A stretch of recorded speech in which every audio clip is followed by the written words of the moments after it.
देखिए ये सेशन जो है ना, एक एक का जो सिस्टम इंजीनियरिंग वाला पार्ट है, इसको जब आप अटेंड करोगे तो अब क्या होगा, आपका रिवीजन होगा एक्चुअली।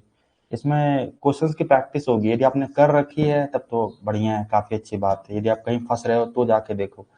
आपने नहीं किया है तो उनके लिए तो हम रिकमेंड करते हैं कि आपको ये चूंकि लगाना है ही आपको, ये गोरे सिस्टम इंजीनियरिंग के न्यूमेरिकल्स करने ही है, तो अब अपन साथ साथ में थोड़ा बहुत कॉन्सेप्ट भी डिस्कस करेंगे। चलो प्रैक्टिस किया है तो सभी बन गए, सभी क्वेश्चन बन गए, कहीं अटके नहीं, कोई डाउट नहीं आया।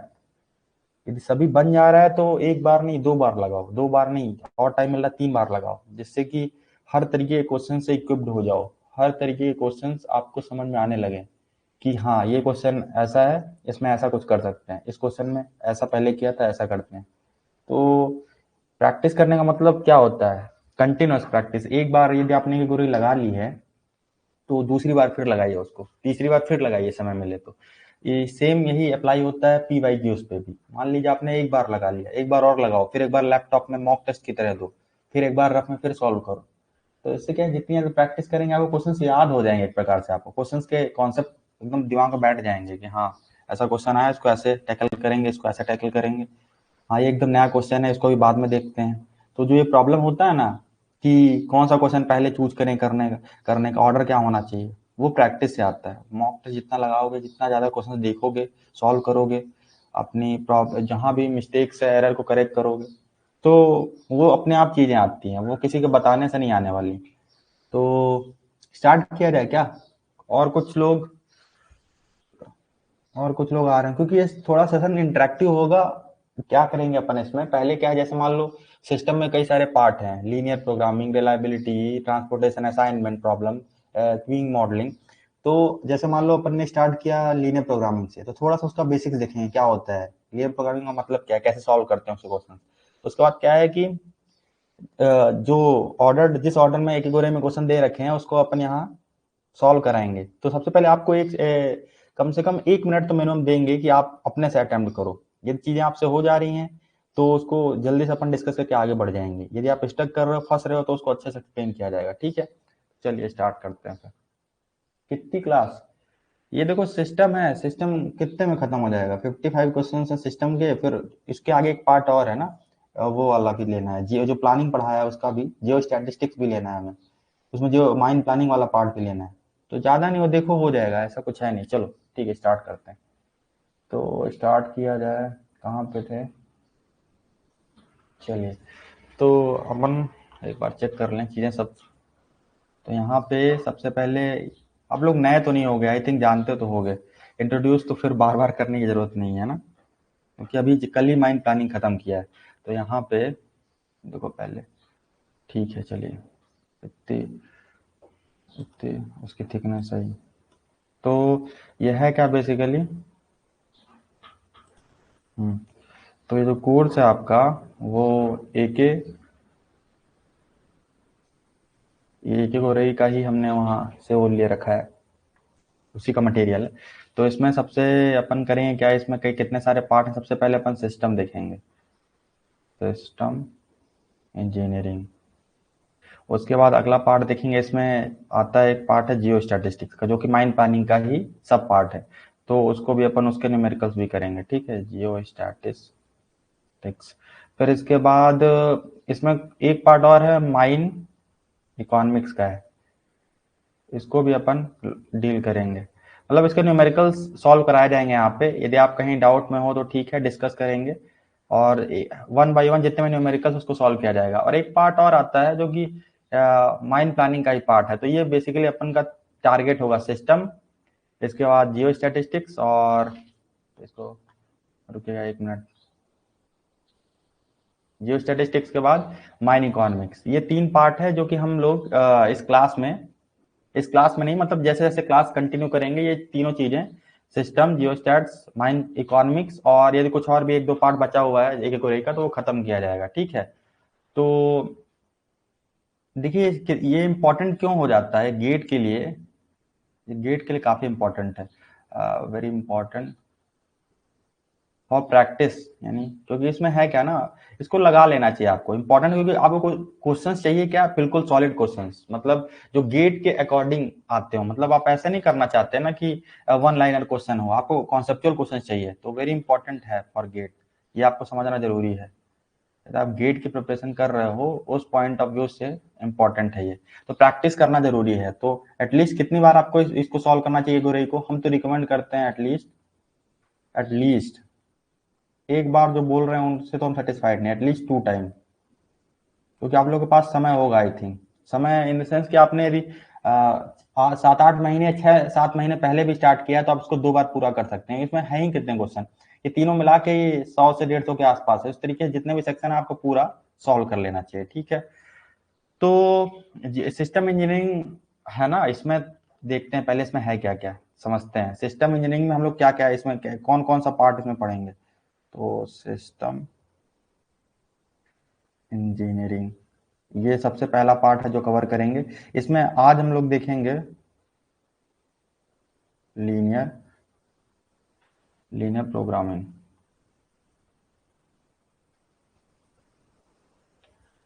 ये लीनियर प्रोग्रामिंग में बेसिकली दो तरीके से इसको सॉल्व करते हैं। एक तो ग्राफिकल मेथड जनरली अपन यूज करते हैं, ग्राफिकल मेथड, या फिर जो दूसरा पार्ट है वो क्या है, सिंप्लेक्स भी है, लेकिन सिंप्लेक्स काइंड ऑफ आउटडेटेड हो गया है, मतलब गेट के पॉइंट ऑफ व्यू से एक क्वेश्चन आया 2013 में आया हुआ है, तो यदि आपको सिंप्लेक्स अच्छे से पढ़ना होगा तो आप वो लेक्चर देख सकते हो, उसमें हमने अच्छे से एक्सप्लेन किया जितनी रिक्वायरमेंट है। पर इससे क्वेश्चन आए नहीं है, बहुत रेयर है, एक क्वेश्चन आया है अभी तक की 7 से लेकर 24 तक की हिस्ट्री में, तो समझ सकते हो इसका इंपॉर्टेंस क्या है। लेकिन ये काफी इंपॉर्टेंट हो जाता है, क्योंकि जो मैक्सिमम क्वेश्चन आते हैं इसके, वो ग्राफिकल से ऑलमोस्ट सभी क्वेश्चन बन जाते हैं। तो ग्राफिकल है क्या कि ये डील करता है, थोड़ा समझ में आना चाहिए कि डील्स विथ 2 वेरिएबल्स, और it can be applied, simplex की ब्यूटी क्या है कि it can be applied even for more than 2 variable, ठीक है। तो कुछ चीजें हैं जो कि क्वेश्चन सॉल्व करने से पहले डिस्कस करना जरूरी है, मोर देन 2 वेरिएबल्स, मतलब 2 वेरिएबल के लिए तो आप लगा ही सकते हो, लेकिन आपके पास सिंपल मेथड है ग्राफिकल, तो ग्राफिकल आप लगाओ, लेकिन जब सिंप्लेक्स की बात आती है तो वहां पे डील कर लेगा 2 से ज्यादा variables, n number of variables के साथ भी आप सिंप्लेक्स आसानी से लगा के जो भी ऑप्टिमाइजेशन करना है, मिनिमाइजेशन करना है, मैक्सिमाइजेशन करना है, वो आप कर सकते हो। इसके बाद लीनियर प्रोग्रामिंग के बाद, ये तो हम आज कवर करने की कोशिश करेंगे, इसके बाद इसमें और क्या है फर्दर, इसमें 2 तरीके की और प्रॉब्लम आती है, वो भी लीनियर प्रोग्रामिंग के ही अंदर आता है, पर उसका एक स्पेशल उसको टर्मिनोलॉजी दे दी है क्या, सबसे पहला ट्रांसपोर्टेशन प्रॉब्लम।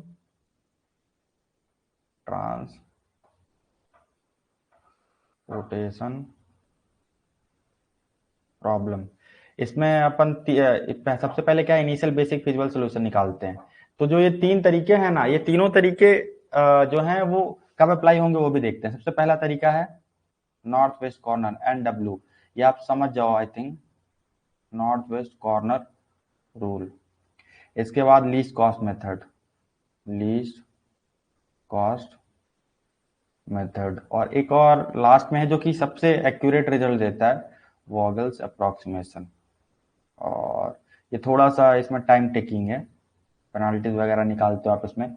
तो ये क्या है, ये तीनों जो मेथड है इसको बोलते हैं initial basic feasible solution, initial basic feasible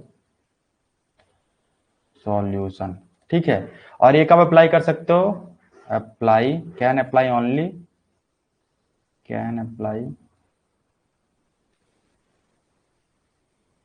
only for balanced transportation problem.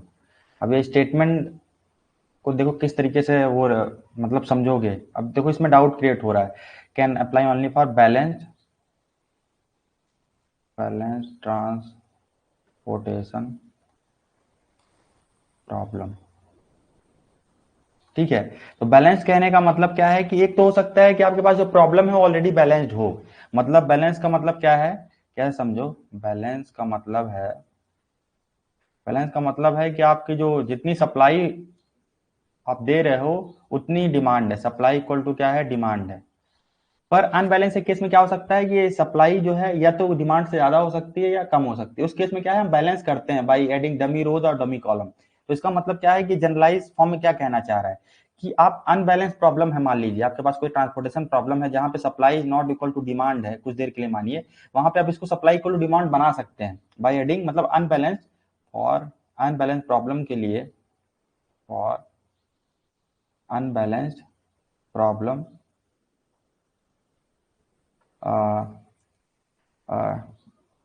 मतलब बोल सकते हो this method can be applied, can be applied. कोई डाउट हो जो जितना हम डिस्कस कर रहे हैं तो आप पूछ सकते हो। Applied by by adding dummy rows और कॉलम्स। डमी रोज और कॉलम्स क्यों ऐड कर रहे हैं, प्रॉब्लम को वो बैलेंस करने के लिए। डमी रोज ऐड कर सकते हो, डिपेंड करता है कि ज्यादा है कम है, या फिर कॉलम। ठीक है, ये इंपॉर्टेंट चीज है। तो ये अपन देखेंगे। फिर इसमें क्या है कि इसमें फर्दर इसको ऑप्टिमाइज करते हैं, तो उसमें मोदी मेथड होता है। तो वो उससे क्वेश्चन आए नहीं है गेट में, पर ये आपको पता होना चाहिए। ठीक है, तो ये दूसरी चीज हो गई। इसके बाद आगे बढ़ते हैं। ये आपको ओवरव्यू दे रहे हैं ना कैसे इसमें चीजें प्रोसीड करेंगे अपन। तो इसके बाद अपन तीसरी चीज पढ़ेंगे, इसी का एक फिर छोटा सा ही पार्ट है लीनियर प्रोग्रामिंग का ही, असाइनमेंट प्रॉब्लम। तो असाइनमेंट प्रॉब्लम, ठीक है, असाइनमेंट प्रॉब्लम। इसमें क्या है, जनरली हम हंगेरियन मेथड, आपने सुना होगा, हंगेरियन एल्गोरिथम का यूज करते हैं, हंगेरियन मेथड। ठीक है, चलिए। फिर इसके बाद ये तो हमारा पूरा लीनियर प्रोग्रामिंग के अंदर आ जाता है, ये ग्राफिकल सिंप्लेक्स का ट्रांसपोर्टेशन प्रॉब्लम, उसके बाद इस असाइनमेंट प्रॉब्लम। फिर इसके बाद अपन असाइनमेंट प्रॉब्लम करने के बाद फिर अपन आ जाते हैं किस वाले पार्ट में, सीपीएम एंड पर्ट। सीपीएम मतलब क्रिटिकल पाथ मेथड, और पट मतलब प्रोग्राम या प्रोजेक्ट, अलग अलग जगहों पे अलग अलग चीजें मिलती हैं। तो प्रोग्राम इवेल्युएशन रिव्यू टेक्निक, तो ये दोनों क्या है, नेटवर्क एनालिसिस के क्या है, मेथड्स हैं। नेटवर्क एनालिसिस गेट में ऐसे ही करके लिखा हुआ है, नेटवर्क एनालिसिस। ठीक है, इसके बाद सीपीएम पढ़ के बाद अपन आते हैं किसमें पहुंच जाएंगे अपन, रिलायबिलिटी। रिलायबिलिटी इंजीनियरिंग बहुत एक अलग ही वो है, सब्जेक्ट है।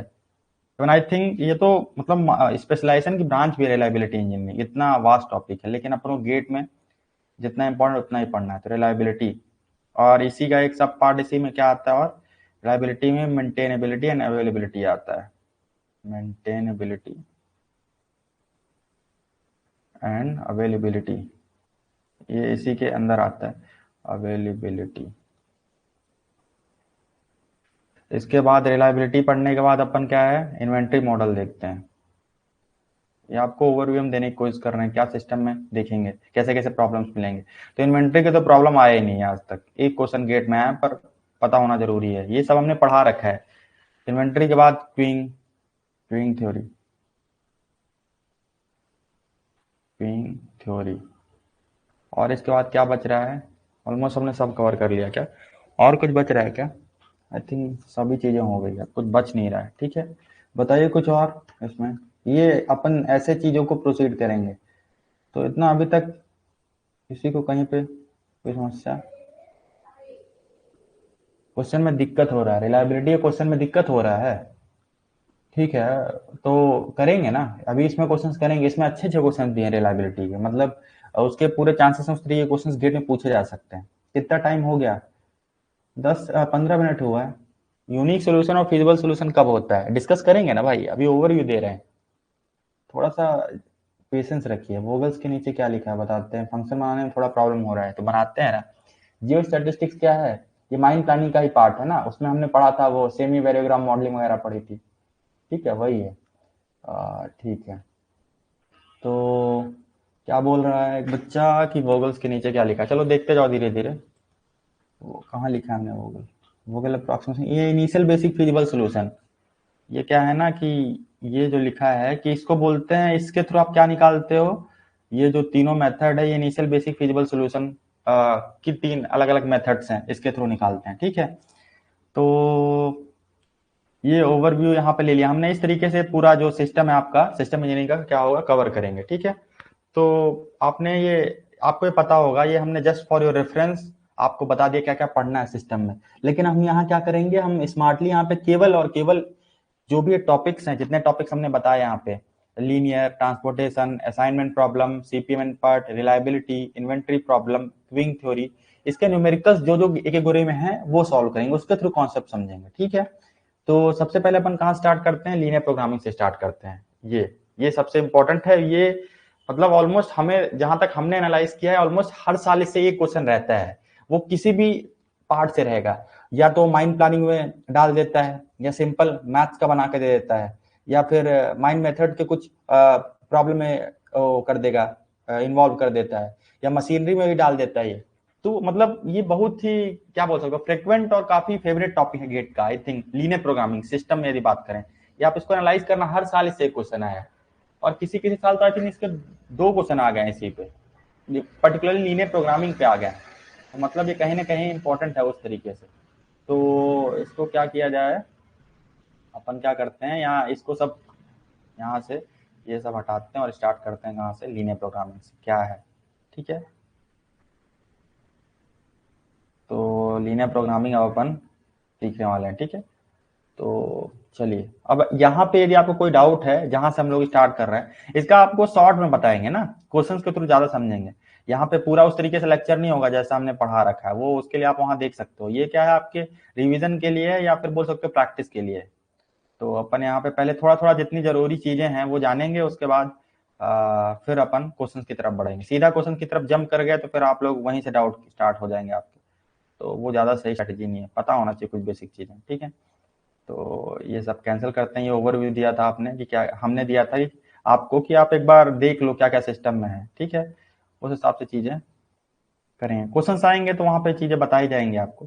जैसे सीपीएम पढ़े क्वेश्चन आएंगे तो वहां पे उसके पहले बेसिक्स हम थोड़ा सा डिस्कस करेंगे, रिलायबिलिटी के बेसिक्स डिस्कस करेंगे, इन्वेंट्री तो है ही नहीं क्वेश्चन, तो वो तो आप वहां देख लेना। क्वीइंग थ्योरी इंपॉर्टेंट है, इसके डिस्कस किए जाएंगे। और इसके बाद फिर दूसरे टॉपिक पे चलेंगे, दूसरे सेक्शन पे, ठीक है। चलिए, तो यहाँ पे थोड़ा सा इसको देखने देखने की कोशिश करते हैं क्या इसमें कह रखा है। तो लीनियर प्रोग्रामिंग का मतलब है कि इसको क्या बोलते हैं, लीनियर प्रोग्रामिंग, जैसे पहली लाइन बस देख लीजिए। यहाँ पे जो लीनियर प्रोग्रामिंग है, अरे ज्यादा वो हो गया, हाँ, ये जो लीनियर प्रोग्रामिंग है, it may be classified as the most popular optimisation. Optimisation का क्या मतलब है, ऑप्टिमाइजेशन टेक्निक।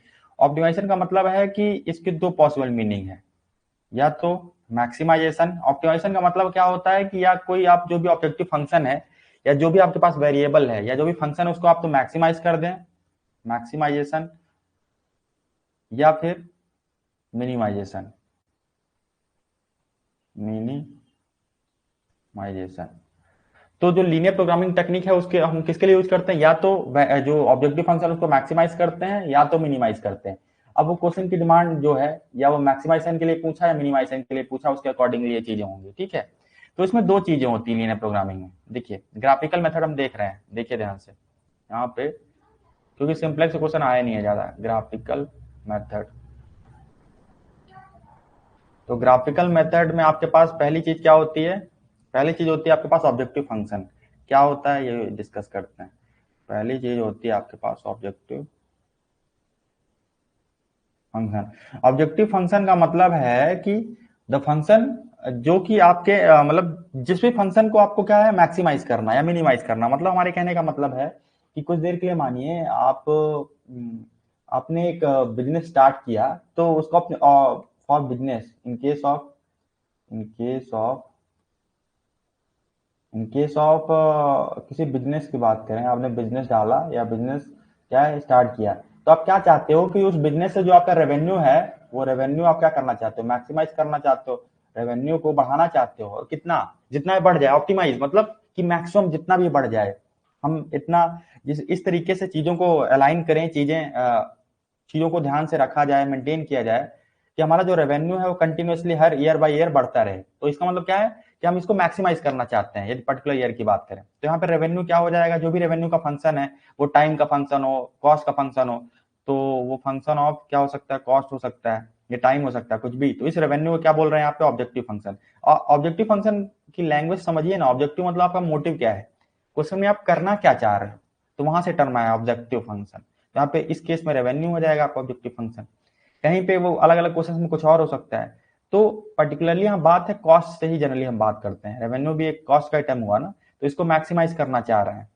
तो ये किसी की चीज का फंक्शन हो सकता है, फंक्शन ऑफ कॉस्ट हो सकता है, टाइम हो सकता है, वो क्वेश्चन पे डिपेंड करता है। तो इसी को बोलते हैं ऑब्जेक्टिव फंक्शन, यानी जो भी फंक्शन जिसको आप मैक्सिमाइज करना चाहते हैं या मिनिमाइज करना चाहते हैं। तो हमारा मोटिव क्या होता है? इसी को आइदर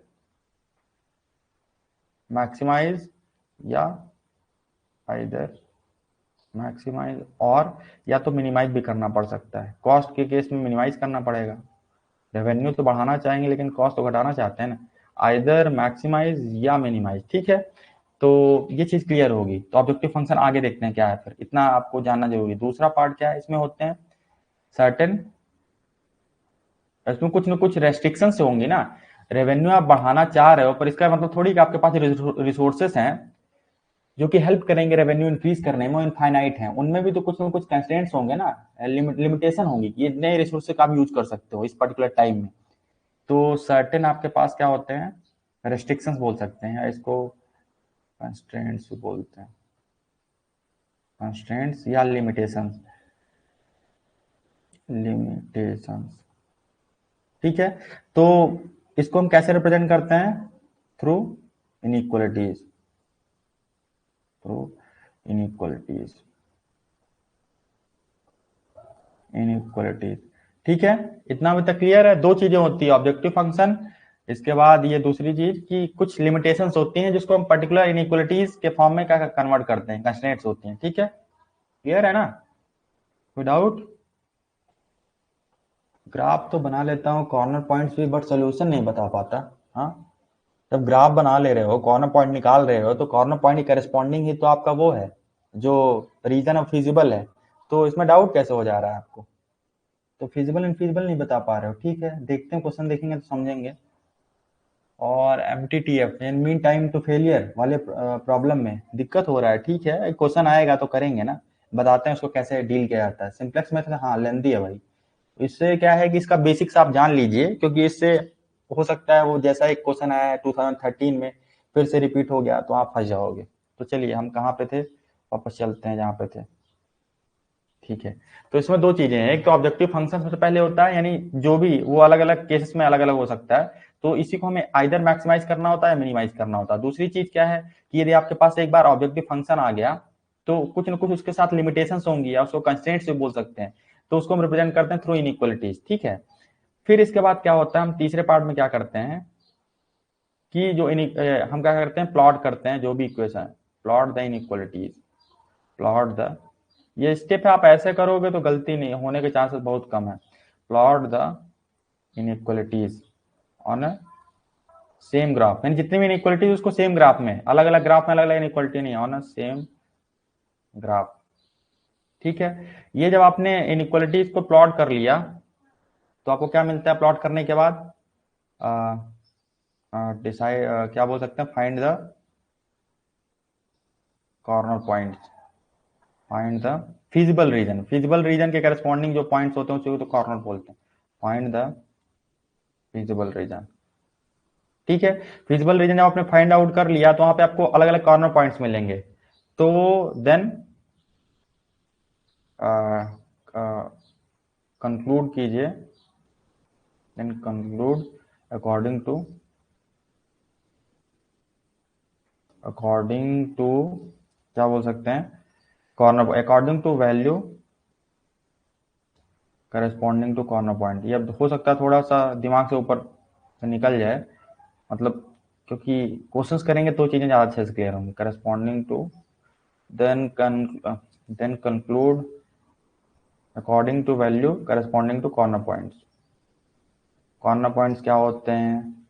आई थिंक आप लोगों ने एक बार तो ये सब पता होगा, ऐसे क्वेश्चंस तो लगाए होंगे। हमने बस यहाँ क्या किया है कि कुछ पॉइंट्स के टर्म में आपको शॉर्ट में बताने की कोशिश करी क्या इसमें करते क्या। जैसे मान लीजिए कुछ देर के लिए एग्जाम्पल लेते हैं, for example, for example, for example मान लीजिए कि ऑब्जेक्टिव फंक्शन क्या है आपका, एग्जाम्पल के लिए क्या है, सॉलिड क्वेश्चन लेना। चलिए ऐसे ही रैंडम, इसको पूरा सॉल्व नहीं करेंगे। मान लीजिए आपका ऑब्जेक्टिव फंक्शन है 3x प्लस 5y, ठीक है। अब इसके बाद सच दैट, मतलब इसमें कुछ लिमिटेशंस है, और लिमिटेशंस कैसी हैं? पहले बोल रहा है कि x जो है वो ग्रेटर देन 0 हो, y ग्रेटर देन 0 हो, और x प्लस वाई है वो ग्रेटर देन 5 हो। मान लो कुछ देर के लिए ये आपके पास लिमिटेशंस है, ये ऑब्जेक्टिव फंक्शन है, इसको क्या करना है? मैक्सिमाइज करना है, z को मैक्सिमाइज। तो इसको क्या करना है हमें? यदि कहीं ऑप्टिमाइज लिखा है तो वहां दोनों चीजें पॉसिबल है, या तो मैक्सिमाइज या मिनिमाइज, पर वो बता देगा क्लियर कट। मैक्सिमाइज करना है तो इसमें सबसे पहले हम क्या करेंगे, हमने क्या बोला, पहला स्टेप हमारे पास ऑब्जेक्टिव फंक्शन हमें पता है, यदि नहीं दिया है तो हम फाइंड आउट करेंगे। फिर इसके बाद जो भी उसकी लिमिटेशन है, इनइक्वालिटीज है, उसको लिखेंगे अपन, उसको फाइंड आउट करेंगे। उसके बाद क्या है कि इस इनइक्वालिटी का क्या करना है, हमें ग्राफ बनाना है, ठीक है। तो ग्राफ, ये इस एक्सेस में हमने मान लिया पहला वेरिएबल, यहाँ पे हमने मान लिया y। तो देखिए x ग्रेटर देन 0 का क्या मतलब है कि जो x की वैल्यूज हैं वो 0 से, तो मतलब आप x नेगेटिव नहीं जा सकते, इधर नहीं जा सकते, है ना, मतलब सभी वैल्यूज जो हैं उधर की तरफ होंगी, है ना। तो यानी ये वाला रीजन हो गया। फिर मतलब इस वाले रीजन में आप नहीं जा रहे हैं। फिर y ग्रेटर देन और इक्वल टू 0, तो y एक्सिस क्या है, ये अपर डायरेक्शन में है, तो इसका मतलब आप नीचे नहीं जा सकते। तो इसका मतलब क्या है कि आप यहाँ पे इससे ऊपर, मतलब ये वर्टिकल डायरेक्शन में रहेंगे, वर्टिकली अपवर्ड। इसका मतलब जो आपका सॉल्यूशन होगा, जो भी रीजन होगा, फर्स्ट क्वाड्रेंट में होगा। ये इस इनइक्वालिटीज का मतलब है, इसको नॉन नेगेटिव इनइक्वालिटीज बोलते हैं, ग्रेटर देन और equal to 0, y greater than और इक्वल टू 0। और एक पार्ट है एक्स प्लस वाई जो है वो 5 से बड़ा है। तो देखिए, तो एक्स जो इसको ग्रेटर देन ना लेके, चूंकि यहाँ पे सोल्यूशन फिर एग्जिस्ट नहीं करेगा, तो आप लोग हो जाओगे कंफ्यूज। तो कुछ देर के लिए मान लेते हैं,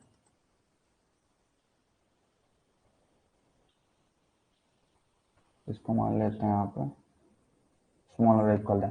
तो हमें ये बनाना है, तो हमने मान लिया ये 1 हो गया, ये 2 हो गया, ये 3 हो गया, ये 4 हो गया, ये 5। सिमिलरली इस डायरेक्शन में भी ये 1 2 3 4 5, ये 5। तो इस लाइन की जब आप इक्वेशन लिखोगे ना x प्लस वाई 5, तो ये 0 5 और 5 0 से क्रॉस होता हुआ लाइन आएगी, ऐसी कुछ लाइन आएगी। तो ये इसको क्रॉस करेगी और इसको क्रॉस करेगी, तो ये लाइन की इक्वेशन आपकी हो गई x plus y equal to 5। अब हम बोल रहे हैं लेस देन और इक्वल टू 0, लेस देन और इक्वल टू 5। तो ये इसके दो पॉसिबल है, या तो इधर का रीजन हो जाए, अंदर का रीजन हो जाए।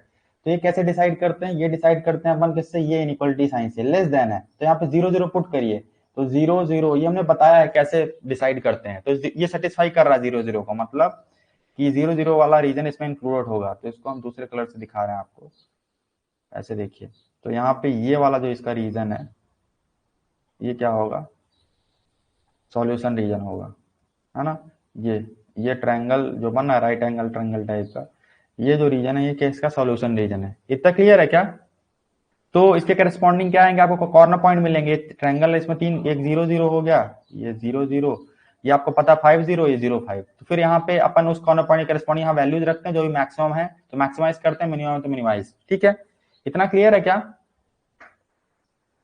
किसी को कोई डाउट? नहीं नहीं नहीं नहीं नहीं, क्रैश कोर्स नहीं है ये क्या एक एक हो रही है क्वेश्चन अपन करेंगे, नहीं नहीं, क्रैश कोर्स नहीं है, क्रैश कोर्स नहीं है ये क्या है कि हो रही है, हम न्यूमेरिकल्स करना है तो उसके लिए हम उसके बेसिक्स को आपको बता रहे हैं। Bound, unique, unbound, infinite, no feasible, ये सब ग्राफ से क्लियर बताइए। अच्छा ठीक है, ठीक है ठीक है, चलो बताते हैं। एक बोल रहा है यूनिक, इसमें एक अनबाउंड है, एक बार इनफाइनाइट है, इनफाइनाइट सॉल्यूशन। ठीक है चलो, तो देखो कैसे होगा इसको। अब यहाँ पे ये आपके एग्जाम्पल के लिए था। अब यहाँ पे देखो, यूनिक सोल्यूशन का मतलब क्या है, ग्राफ से समझिए।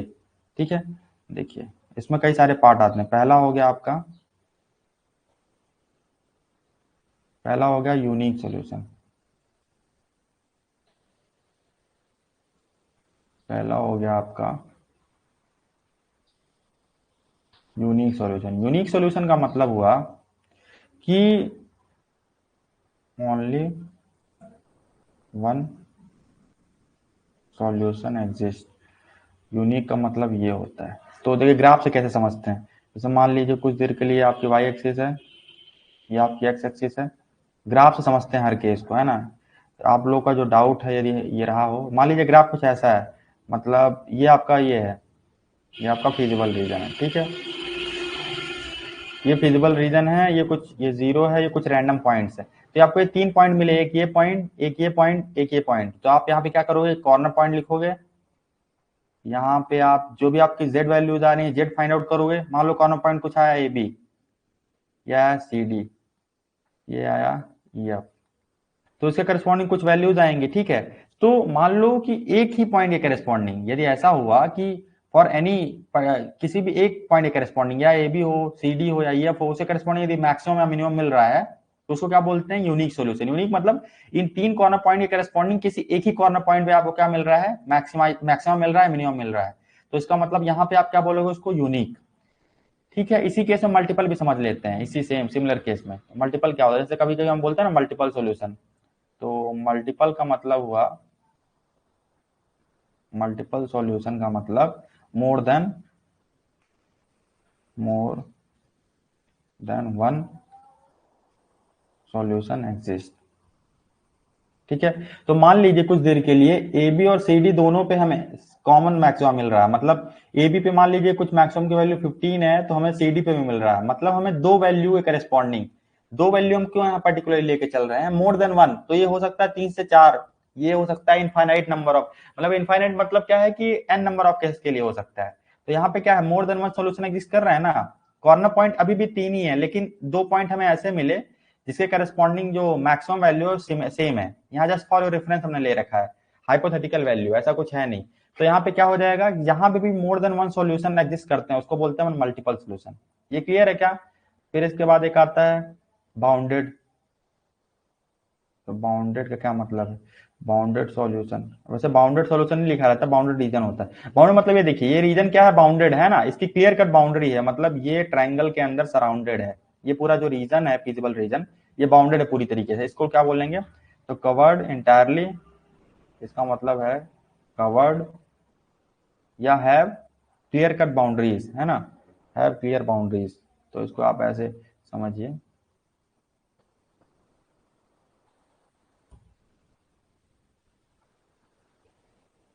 तो इसको आप ऐसे बोल दीजिए ना, इसको आप बोलिए हैव क्लियर बाउंड्रीज, यानी बाउंडेड सॉल्यूशन का मतलब यानी क्लियर बाउंड्रीज के थ्रू क्या है, बाउंडेड है। ठीक है, क्लियर बाउंड्रीज। अब एक होता है अनबाउंडेड होता है, इसको समझते हैं, ये क्या होता है, अनबाउंडेड क्या होता है।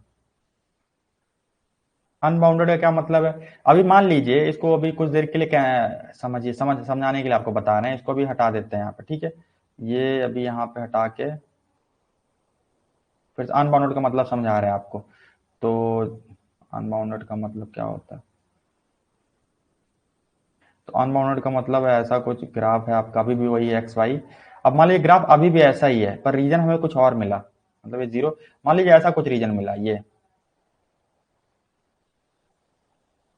तो ये जो रीजन होता है, इसकी देखिए क्लियर कट बाउंड्रीज नहीं है ना, ये पूरा इनफाइनाइट पूरे रियल नंबर को यहाँ तक कवर कर रहा है, इस लाइन के बाहर इस पूरे रीजन को कवर कर रहा है। तो देखिए इसकी बाउंड्रीज क्लियर कट क्या है, एक तरफ तो ये पूरी तरीके से इधर सराउंडेड है, बाकी हमें रीजन का कुछ पता नहीं है।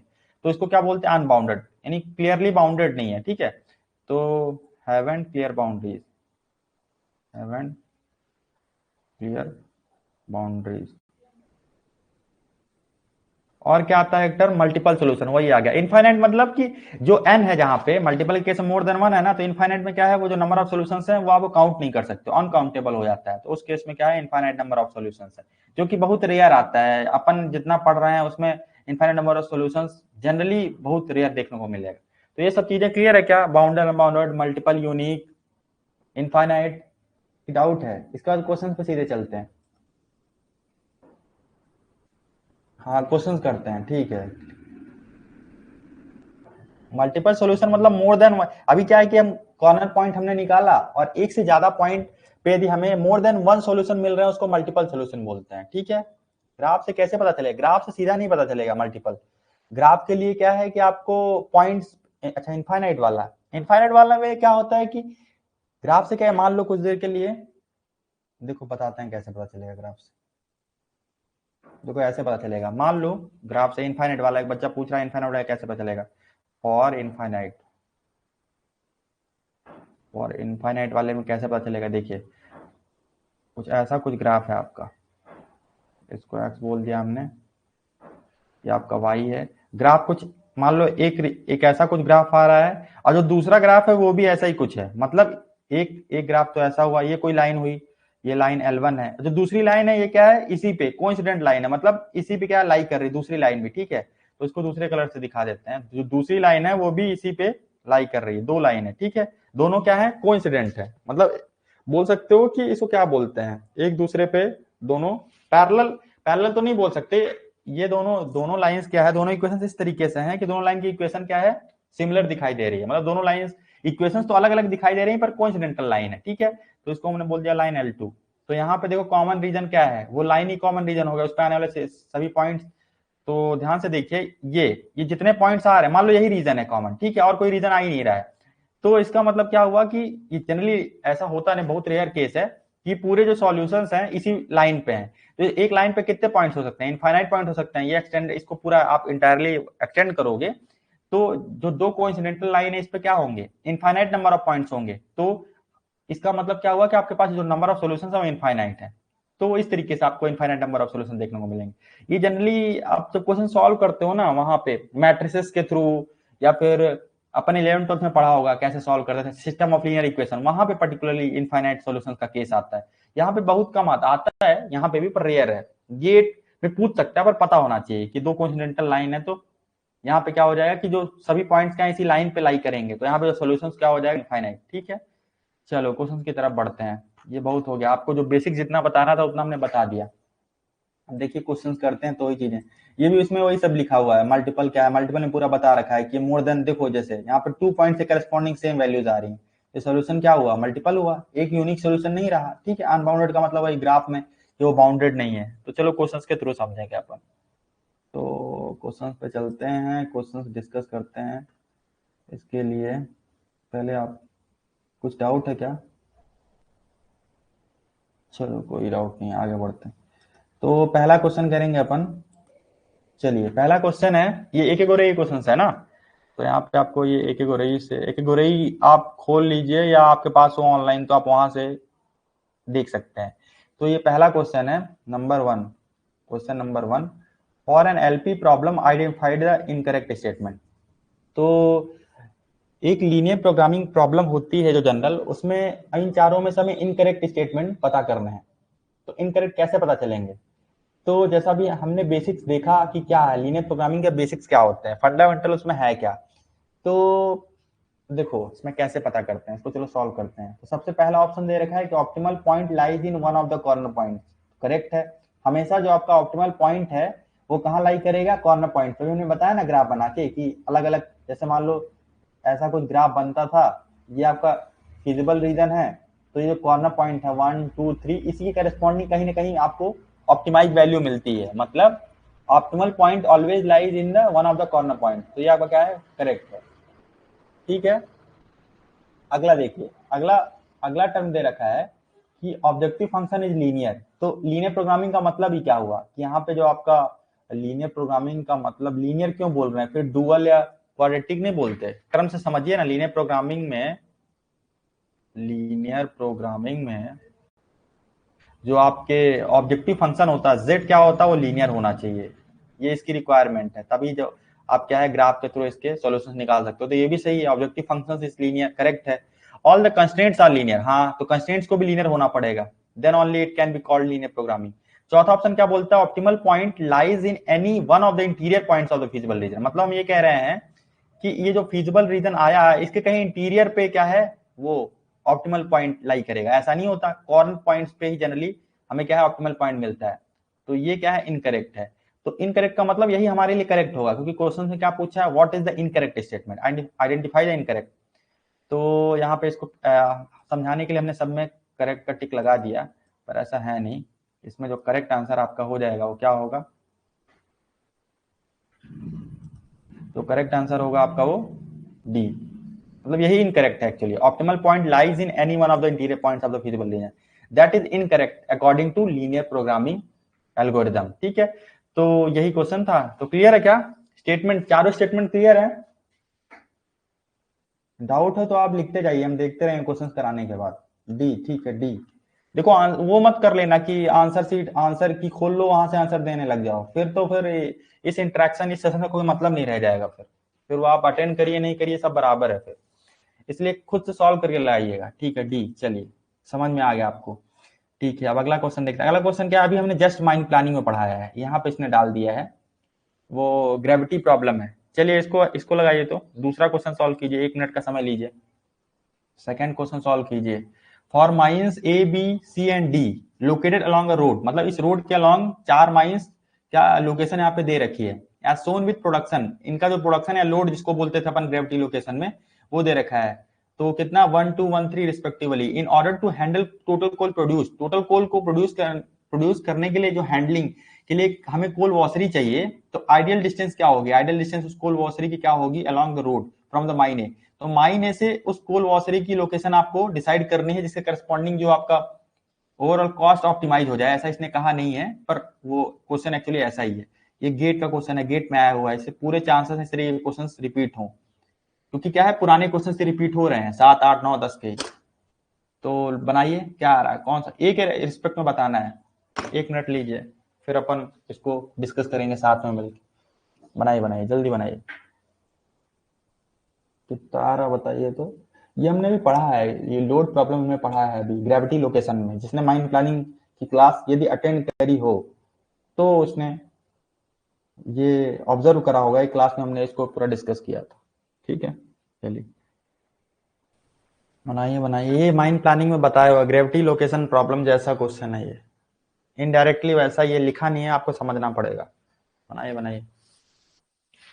है नहीं कुछ, एक लाइन का है, हमें तो लगता है इसमें 30 सेकंड से ज्यादा नहीं लगना चाहिए, पर टाइम लगा रहे हो तो फिर देखो प्रैक्टिस और करना है फिर तुम लोगों को। क्या आ रहा है, डी आ रहा है क्या? चलिए बनाइए। तो आई थिंक सॉल्व करना पड़ेगा, क्योंकि क्या है कि समय आप लोग लगा रहे हो, इतना छोटा क्वेश्चन सिंपल क्वेश्चन में भी समय लगेगा। तो 3 घंटे में आपको 65 क्वेश्चन करने होते हैं, 65 में एटलीस्ट 3.71। चलिए डिस्कस करते हैं। तो देखिए क्या है इसमें, हमने क्या बताया था, वही कॉन्सेप्ट लगाइए ग्रेविटी लोकेशन का। तो यहाँ पे ग्रेविटी लोकेशन के कॉन्सेप्ट के अकॉर्डिंग हमने क्या बताया था, वैसा ही कुछ है। ऑप्टिमाइजेशन ऑफ फैसिलिटी लोकेशन बताया था, तो ग्रेविटी लोकेशन प्रॉब्लम। तो इसमें हमने क्या बताया था कि आपके पास अलग अलग कोऑर्डिनेट्स दिए हैं, मान लो x1 y1, मतलब लोकेशन के कोऑर्डिनेट दे रखे हैं x2 y2 and so on. ठीक है, तो वहां पे एक्स स्टार जो भी आपकी फैसिलिटीज को ऑप्टिमाइज करना उसकी लोकेशन को, एक्स स्टार कैसे निकालते थे, समेशन ऑफ उसका जो भी वेट था, वेट यहाँ पे कुछ भी हो सकता है, उसका प्रोडक्शन हो सकता है, उसका करस्पॉन्डिंग डिस्टेंस हो सकती है, लोड हो सकता है। तो यहाँ पे हमने इसको जनरली क्या मान लिया, वेट्स। जैसे वेटेड मीन आपने पढ़ा होगा, तो ऐसा ही कुछ। तो समेशन ऑफ एक्स आई क्या है, ये जो इंडिविजुअल लोकेशन से कोऑर्डिनेट्स हैं, अपॉन समेशन ऑफ WI।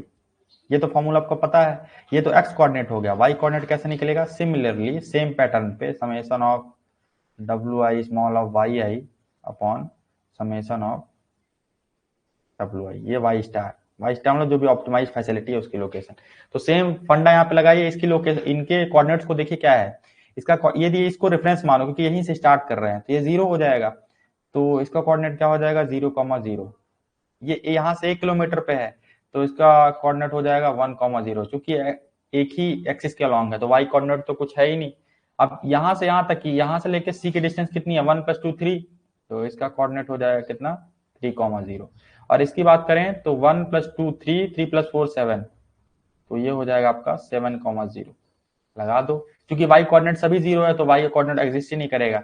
तो एक्स स्टार आपका हो जाएगा क्या, समेशन ऑफ WI, मतलब पहले वाले का प्रोडक्शन कितना है 1 मिलियन टन में दे रखा, 1 इंटू इनका कोऑर्डिनेट क्या है 0, प्लस दूसरे वाले का प्रोडक्शन 2, और इसका एक्स कोऑर्डिनेट कितना 1, प्लस तीसरे वाले का 1 प्रोडक्शन या वेट बोल सकते हो, कोऑर्डिनेट कितना 3, चौथे वाले का कितना है 3, और इसकी लोकेशन क्या है 7, डिवाइडेड बाई जो भी इनका वेट्स का समेशन है, वेट्स क्या क्या है इनके, मतलब वही लोड, तो 1 + 2 + 1 + 3, इसको सॉल्व करेंगे तो कितना आता है, 0 हो गया, ये तो हटा दीजिए यहाँ से, 2 + 3 5, 5 + 21 कितना हो गया आपका, ये 26, ये डिवाइड बाई 3 + 1 4 2 6 1 7। इसको आप सॉल्व करेंगे तो 7 3 5 0 7 7 7 1 3.71 मिलियन टन। ये क्लियर है क्या? तो ये कहाँ है, किस ऑप्शन में? डी ऑप्शन में। तो ये आपका आंसर हो जाएगा। क्लियर है क्या? ये कॉन्सेप्ट क्लियर है? ये हमने माइंड प्लानिंग में पढ़ा रखा है। देखो कहाँ किसका यूज आ जा रहा है। ये क्वेश्चन एक्चुअली होना चाहिए माइंड प्लानिंग में, सिस्टम में डाल रखा है, पर कोई दिक्कत नहीं। क्लियर है क्या? हाँ ठीक है। और एक और ज्यादा राउंड ऑफ करना चाहते हो 3 डिजिट तक तो 3.714, ठीक है। कोई डाउट? आगे बढ़े। कोई है ऐसा जिसको नहीं समझ में आ रहा है? अच्छे से दिख नहीं रहा क्वेश्चन, क्वेश्चन नहीं दिख रहा है अच्छे से, और बड़ा करना पड़ेगा क्या? अगले क्वेश्चन की तरफ बढ़े। ये क्वेश्चन नहीं दिख रहा है?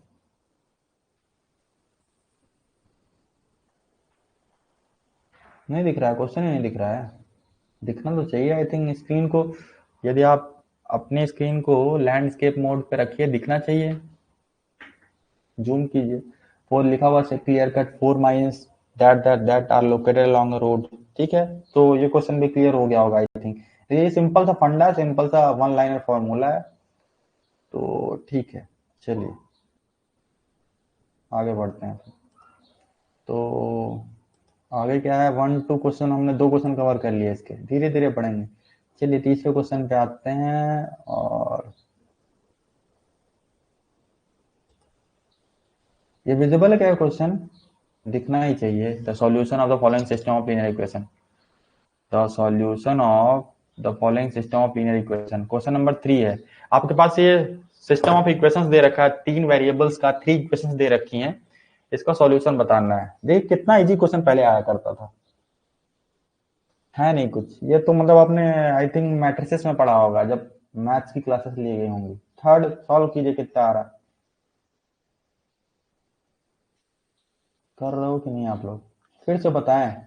थे नहीं क्या उस क्लास में? माइंड प्लानिंग की क्लास है, हम बता दे रहे हैं। Optimization of facility location topic था, वहां पे जाओगे तो वहां पे हमने बताया था ग्रेविटी लोकेशन कॉन्सेप्ट क्या था, कि कैसे फॉर्मूला यूज करते हैं।